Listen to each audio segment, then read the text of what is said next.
Legends League Weekly, week one. Obviously we got Gino here, got Trevor. So we might as well go right to the keep talking about this Kelsey thing. Uh I don't know. I don't know, Gino. It might not be looking good for you this week without Kelsey. You want to start out with that? What do you think? Yeah, I mean he's there's not a probably positional difference in the league that's different between like a one tight end to another than Kelsey. So that's why he goes in the first round. That's why he probably should have won for took him. But I'm actually pretty surprised. Tyler Higbee was left there, in general, wasn't drafted, let alone no one else bid on him, especially if Cooper Kupp's not going to be there and they got no one else to throw the ball. So I mean, I think that's at least what I'm telling myself to try to get me through this week right now. Man, whatever you got to tell yourself, man. Because I mean, we won't get to the picks just yet, but I think you'll be in good shape. Um, well, big news. The big news of the day is somebody spent like $55 on a defense. Where's what was the number? $26, I think. I'm trying to pull it Yeah, up I here. believe it was 26, the 26. only bid. Oh man, $26. So yeah, because I don't see it right here on my screen yet. But $26 for what? The Cincinnati? Washington Washington. Washington. Oh man. against Arizona. $26 for a streamer of a matchup win. I mean, I don't know. It's like because I mean, maybe I'm wrong. I don't know much about Washington's defense, so maybe you guys can school me on it. Well, I I know don't think Chase it's Young, and they mostly were trying to Washington's offload defense. him. I think it's Arizona's offense because they haven't even named a starting quarterback yet. So this is just really a streamer pickup. You're just picking these guys up because they're playing Arizona this week. I Man, think right before I Maybe he got feels on like they here, need he him. put a comment in. well, that's saying a lot right there. When you were already spending $26 on the defense week one, man. I mean, you just a quarter of your budget just went on a defense, and then what if they go out there and they only score them like 8 points or something, like 8 or 9 points? They don't even really do a whole lot. Then I mean, it's risky. It's very, very, very risky. Um, I didn't really see anything like big other than that. Was kind of surprised to see Stroud got dropped. I wouldn't have dropped a rookie like that fast. Probably wouldn't have done that. But uh, got anything you want to say So here goes Washington's next three games. They're at Denver, then Buffalo, then at Philly. So yeah, it sounds like you just picked them up for 1 week because I don't think you want to play them against. I mean, you probably play them at Denver, I guess. You know, Yeah, but it's Buffalo and it's a Philly. hell of a matchup, but not for $26. Yeah, I don't sound like a $26 matchup. Maybe if it was the playoffs, you all in. Late season, you're trying to make that push. You got to do what you got to do. So, well, other than that, that's the biggest news we got out of the waiver wire. So, Yeah, some Yeah, nice week guys got one must dropped win, I today. guess. what are you saying, Trevor? Oh, some nice Who's guys that? got dropped today. Parents? Like P. Ryan's out there. He's going to be Yeah, quality.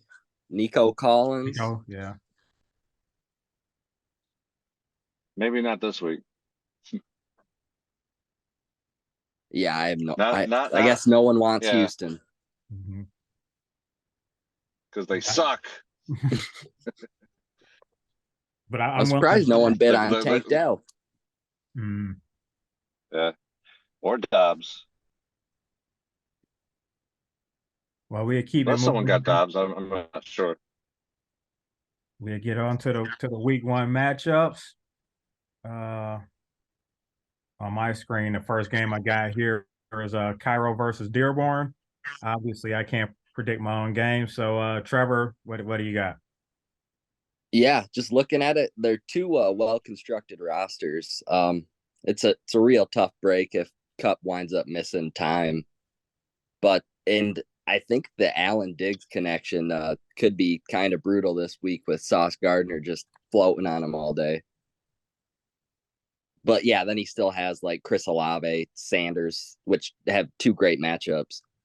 I'm curious to see what the offense is going to look like in Baltimore now, and if Lamar's going to stop running as much or what's going to go on there.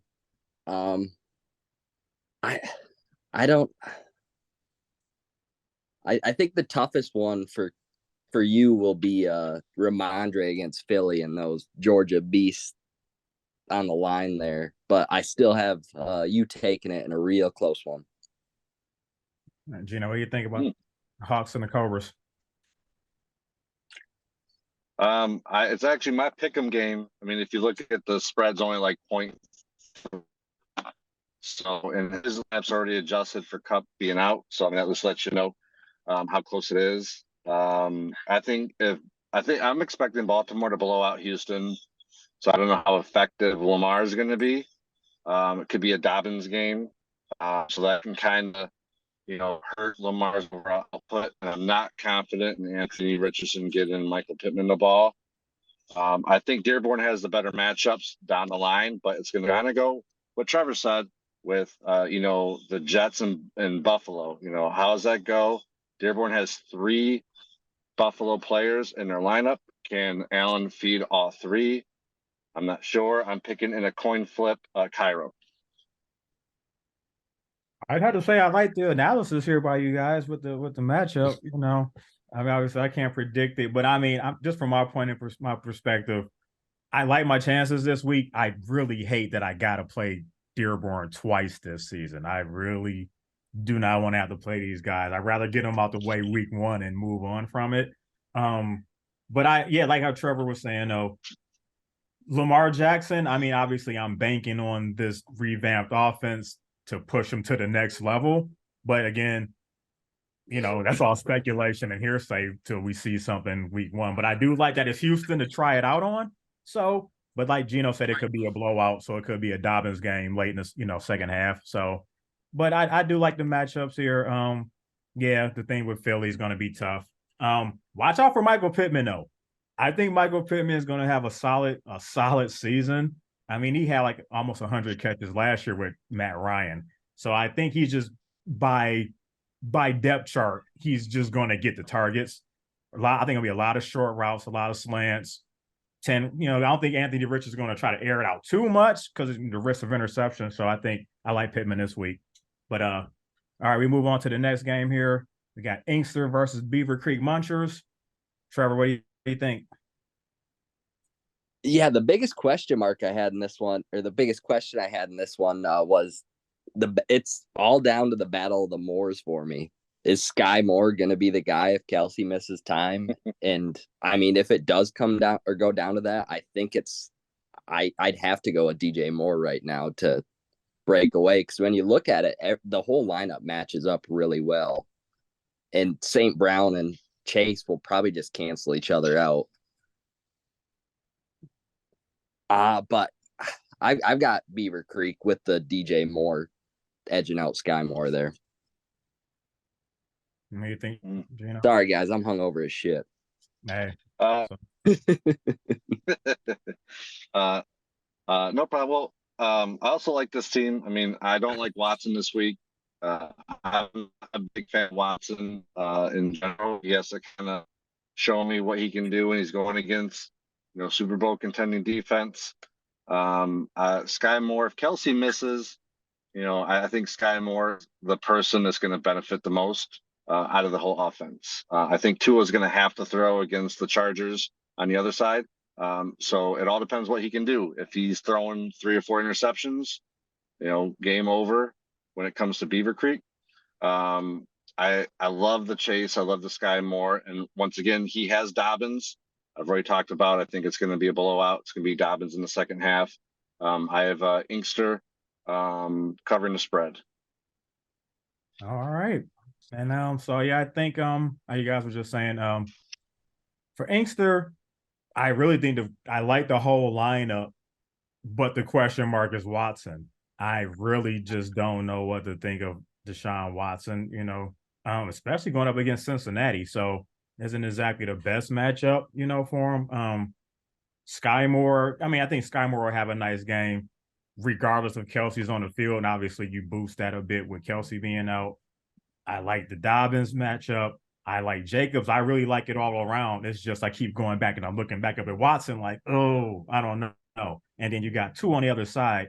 I don't know what the over-under is on that game, but it's probably over 50 points somewhere over there. So, I would expect it's going to be a high-scoring game. So, I think that's probably, to me, going to be the difference because the rest of the matchups, like you said, with Chase and Brown, I think they're all very close. So I think quarterback's going to be the difference. So I'm gonna take Beaver Creek in the upset here. I know the projection has got it really close. It's less than 2 points, but I think the quarterback play is going to be the difference in this. So yeah, going Beaver Creek. Next Yeah, game, I think they got the highest, second highest point spread too. Second highest to Detroit, Kansas City. So next game we got the Riverdale Roofs and Stay Strapped. Trevor, what do you think of this matchup? Yeah, matchups aside, just taking a look down the rosters, the only positional upgrade I see for ASAP is that running back with Pollard. I guess Goddard if Kelsey doesn't go. And the only real path to victory I see, not to dog too much, is if Michael Thomas just miraculously returns to form and Hollywood gets 15 catches. I've got Riverdale. Obviously, you can't say anything as your matchup. So, yeah, I'm gonna pretty much echo what Trevor's saying here. I think if Jonathan Taylor's playing, then we're having a completely kind of different conversation here because then he'd have the power of Pollard and Jonathan Taylor. He could win games single-handedly off of those two guys. But unfortunately, he's not playing. Michael Thomas, I know I've been killing it all off season to keeper pick, but I think that's going to hurt too. It's just, yeah, I don't think this is going to be a good week for ASAP to start off on. Hopefully he can weather the storm in the next few games, and then hopefully we see Taylor out again. We don't even know if we're going to see this guy. So, and I feel like this is going to be kind of a record of sorts for ASAP all season. We're going to keep going back to Jonathan Taylor. So obviously I'm taking Riverdale. You got any insight? I know you can't, obviously you like your chances here, but you got any tidbits you want to throw in? I'm kind of blessed this week having like a lot of good matchups on my side. I don't like the whole Dak and Pollard connection because if Dak is in check down mode, that could he can double dip on points and maybe catch up a bit. Other than that, I'm interested to see how Madison looks. That's what I want to see is, what kind of workload does he get? Because that's going to help me kind of shift my whole mindset going into the season with potential upgrades. All right, so the next game we got up here is Hale, Michigan versus Shelby. I'll start it out real quick. Shelby, man, people were kind of not liking the draft. It was kind of mixed reviews. But once you slap that lineup in there and then looked at it, you're like, oh, he actually, he cooking with something over here. So this could be the year the Shockers might shock, man. You got Justin Jefferson, who, by all accounts, he's gonna be 1, 2, 3 in scoring. Even a whack year, he's 5. That's gonna carry him a whole lot. I really like Trevor Lawrence. This could be the year Trevor Lawrence could potentially be a Pro Bowl player, could be, go to that next level. Higgins, Mixon, the matchups are good players, great matchups. Pitts, heck, if Pitts ends up being who we thought he was going to be last year or, even his rookie year, then Shelby's really going to be really kind of tough here to beat throughout the season. So I do like Hill's team. I really like Hill's team. McCaffrey could obviously be Justin Jefferson, but we don't, see how that shakes out. He has the potential to score those kind of points. But in the end, Shelby, man, I think I don't know if it's a matchup or just the total lineup, but I think they're going to win this game pretty easily. Trevor. Yeah. For Hell, I really like the receiver trio he has with DK, Mike Evans, and Amari Cooper. And they're all in pretty favorable matchups this week. But like you touched on, Justin Jefferson, he can, as I got to experience last year, he can just win it all for you. And then just matching him with T. Higgins is a crazy nice start. Yeah, but I've got Shelby. Gino, what do you think? I mean, kind of comes down to the Metcalf Lockett battle there too. I mean, the two premier Seattle receivers. I mean, I think if you look at it, Shelby's matchups across the board are pretty much favorable, unless Goff goes for like 4 touchdowns and CMC, does what CMC does. That's the only fighting chance I have when it comes to Hell in this matchup. I think Shelby wins and covers the point spread there. Oh wow. Oh, that's a big win then. We'll do that. So our next matchup, what we got here? We got Las Vegas, OBJYN, otherwise known as the Golden Showers, going up against Rochester. Trevor, what do you got for this matchup? Yeah, I still can't believe it's not the Golden Showers anymore. I know. Vegas is changing, man. It's not what it used to be. Not... Yeah, Gino should have a really nice game. I don't even really know who's on the Rams D anymore besides Aaron Donald. But it's tough. Najee will probably have a tough game against San Francisco, and we're not sure what Breece Hall's role is going to be right out the gate, if they're going to give him 10, 12 touches. For Rochester, the Ridley Kirk stack's kind of strange to me. It could pay off if Trevor Lawrence is just going to go berserk this year, and he's going to need a lot out of Gibbs against Kansas City. I think the difference will be Tyreek Hill in this one, though. I've got Vegas in a real close one. What do you think of this game? So, I mean, looking at Vegas's lineup, I mean, McLaurin's questionable, Hall's questionable still. So, I mean, his current set lineup may not be what we see roll out over the weekend.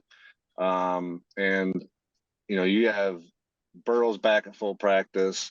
Ridley. I think Gibbs gets 3 touchdowns against KC. I'm calling it. I think he's going to get 3 touchdowns. I just have a feeling on it. I might even place a bet on it. I believe it or not, I have Rochester with the upset on this one. I just think Burrow, Ridley, and Gibbs are going to power through and overcome a slightly depleted starting lineup when it comes to Vegas. We'll see if the we'll see if the OBGYNs are deep. No pun intended. They might not have the depth for this matchup. Actually, I agree with Gino, man. I think Burrow, Ridley, and Gibbs is what's going to win this game. He drafted Gibbs for a reason, and I think this really could be a big game for him. I think he's probably still going to get 5 or 6 catches just off of screens, things like that. So he's probably starting off with 10, 11 points off of that, and then he's going to get the rushes. He gets in the end zone, man. He might score probably 30. He might score, he's saying 3 touchdowns. I'm saying he gets in once. He's probably sniffing 30 points. I think there's going to be an upset. I mean, you look at the point totals. This is kind of like the not game of the week because it's like some of the lower point scores. But the loser of this game is probably going to be the one with the longer and have a tougher season. I think because I don't know if both of these teams are built for the entire season, but just looking at it from right here, getting off to a good start is what's going to be a good thing. So I'm taking Rochester. Yeah, I think the loser of the game is going to be each owner's data plans having to stream watch that over the course of the week to see where their points are coming in at. Is it on a Peacock like they did Michigan? You know, like nobody saw the Michigan game. You know, I don't know. I wouldn't. That's a good crossover reference. The OBGYN should be sponsored by the peacock. That's a good cross reference there. and, and go to our next matchup. We got the big point. I mean, we should probably put a prediction just on the point spread because I don't like 132 to 108 for Trenchtown over Ridgemont.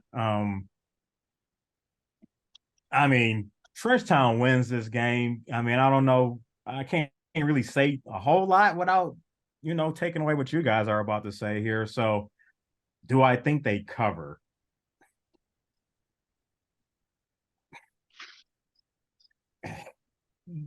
Yeah, it's gonna be close. It's gonna be very, very close. But I'm gonna say they're gonna cover. I think they're gonna cover. I mean, Ridgemont needs DeAndre Hopkins to do something here because that's kind of the question mark. I don't know exactly what his usage is going to be. And then Gallup, I don't, I don't know. I don't know either. So yeah, I think he's going to need some big points out of other players to pull off that upset. What do you think, Gino? Well, I pretty much agree with that. I don't know if it's Ridgemont's team or just really bad matchups, but I mean, it's definitely not favorable. I mean, he has Nuke and D Hop, but I think he only shot he has is if Henry goes nuclear and has one of those 4 touchdown, 200-yard games that can kind of make up that point difference. On the other side, every matchup, is just ridiculous for the Frenchtown Savage. I mean, there's not really a week outside of maybe Swift, a weak matchup down the line. So I think Frenchtown, Trenchtown, Savage gets it, and I don't think they get the spread though. What do you I don't think, think they Trevor? cover.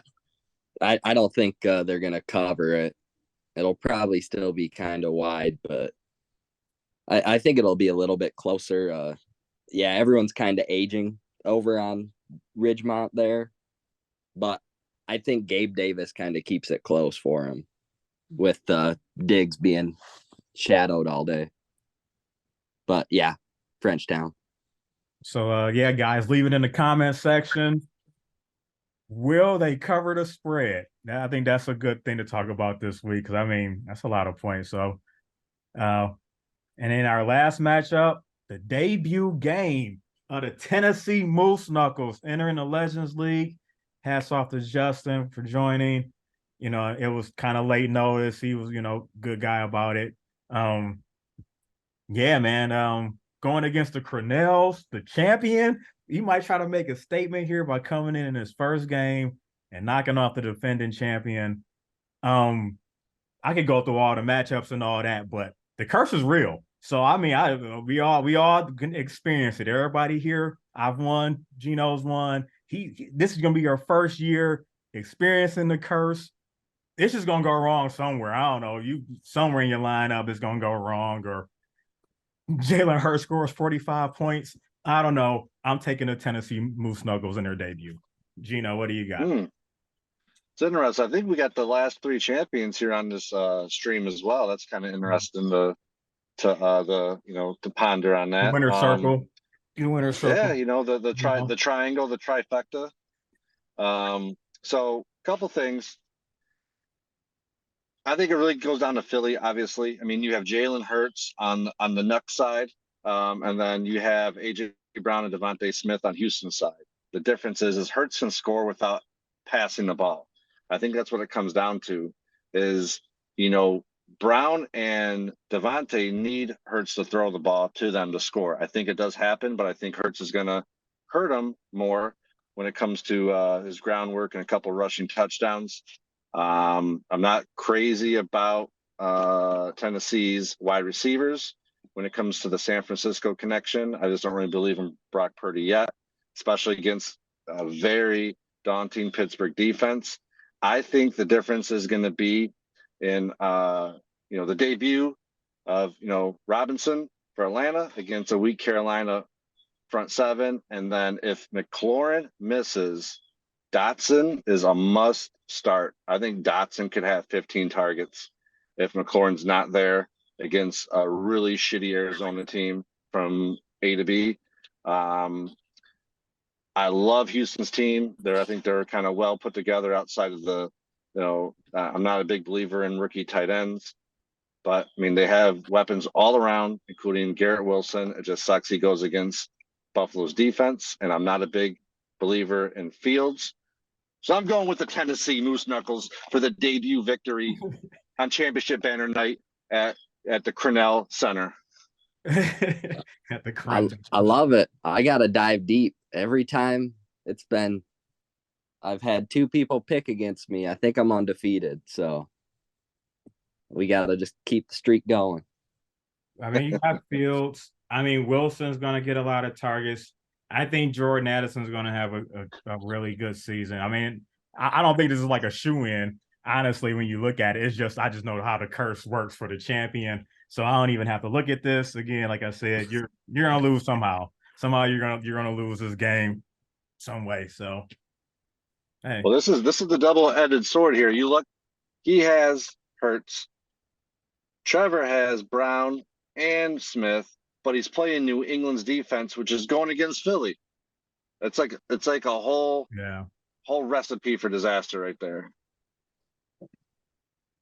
Yeah, like you said, though, I do like Dotson. I like Dotson even with McLaurin in the lineup. I was already liking Dotson this season. That's why I had him last year. Then he got hurt, and I was kind of hoping to get him back this year, but he jumped on it. But he could get 15, 12, 13, 14 targets without McLaurin in his lineup. So, but yeah, I'm liking Tennessee though, just on the curse. I just think somehow, some way, the curse is coming for you week one. So we got 6 minutes left here on the broadcast. So any extra little tidbits we want to talk about? Well, Trevor relocated after that pick against. I think he's on the window ledge. Don't do it. Don't do it. Week one is already over. Well, about to see. Wait, did you say no one's ever repeated? No, there's no there hasn't been a repeat champion. It's happening. I thought I was gonna do it. I got back to the champion. That's it. Only one team has even gotten back to the championship. That's the only sniff of repeat anybody's ever done. So I think the odds are just the odds of winning a 14-team league that's competitive like this. It's hard to repeat. So and then like I said, the curse, man, things just go wrong. You didn't even know what's gonna happen. Well, I mean, last year Kyle knocked me out. I think it was like a 2-point game or something stupid like that. First round of the playoffs. Yeah. Because I was torn between Watson and Jamal Williams, and I played the wrong person. And then my point total for every game against that who I would have went against, I would have won. So, Kyle's like my arch nemesis. He's like it's like the Muggsy Bogues versus what would it be, a Mookie Blaylock argument here. Well, hey, like I said, the curse is just how it works, man. You think you curse yourself. You played the lineup. You can't even say, It's more like Stacey Augmon versus Saronis Marcelonis. I think that's more fair. Oh man. Yeah. All you other owners got to Google that one. Yeah, I'm pretty sure we know. They probably know about some of those guys. I won't do fantasy basketball because it's just too much. It's too much. It's a lot. It's too much, man. I don't have time to be looking at lineups and every day. That's no. But yeah, I do a free one, and then I still forget about half the stuff. I don't even do the draft. It just drafts for me. How many drafts are you guys in besides this one? This is the only league I'm in this year. Since I'm not in my work league anymore, Mm-hmm. So it was this league and then my work league, and then after my exit at Union Networks or whatever. So I'm in one league this year. So I'm really gonna win. I was beating y'all playing in 8 leagues, In 8 leagues, I was still coming out on top. So, but no, I mean, so I'm gonna play in one league this year, just focus on this, It's already hard enough. So then you add another league or a third league, man. I mean, two is enough to me in fantasy football. A third league, you pushing it because that's you might mess up all 3 leagues because you can't really focus on one of them. So unless I know people got like bots and apps and things like that to help with that sort of stuff, but we old school. We started from looking at box scores in the newspaper and writing it down on a sheet of paper to actually, calculators and stuff. So yeah, man, three leagues is. I know some dudes. I know somebody that plays like 4 leagues. Somebody, dude, how you playing 4 leagues? That's crazy. Like that's gambling. To me, it's just like, man, I'm gonna win in one of these leagues. Something gonna shake out, you know. Yeah, I do a handful of best ball ones leading up to it, but then I'm only in this one, and then the Orsetti draft one's really fun. That's like three leagues of 10, and then all 3 winners play against each other in the Super Bowl for like, the top prize. So that's a pretty fun league. Sounds cool though. Yeah. And then, yeah. How about you, Trevor? I was a late fill-in for one that took place yesterday, but I usually just do one. Curse. Gosh. See, curses. See, did you hear that right there? I usually only play one, but I knew I wasn't gonna be anything this year in this league, so I'm already cursed. So I better join up somewhere else. Yep, Got to he's recoup his money somewhere. Yep, he's out. Told you just like that. Soon as you got the 14th pick in the lottery, I was like, yep, out. I was like, yep, that's exactly what happened to me. I won and got 14. So, yep. No, you won, and Well, I then you got the dodged the number 1 first pick, curse of and then taking Cup. well, Kyle won the I won and lottery, and got then there was a yeah, missing ball, so we had to redo it. Then you and ended I up getting got the one. 14th, I think.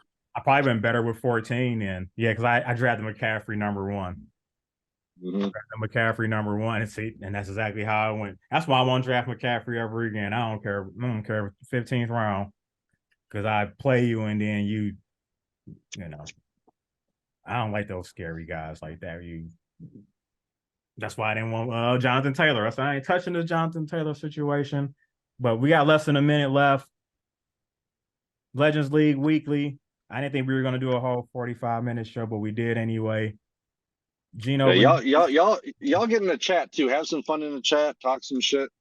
It's all love. We give our opinions, and it's all football. We don't know what we're doing, and none of us are athletic enough to play it, especially me. So no, you got like a wallet vertical. You're not jumping. Just no, I have the look that of was in like an his offensive coordinator. his vertical was like this in high school. So like he could hoop though. Don't get me wrong. I ain't, no, he could hoop, but he could not jump. It was literally like I said, a wallet. I couldn't touch the nets. I couldn't even touch the nets, man.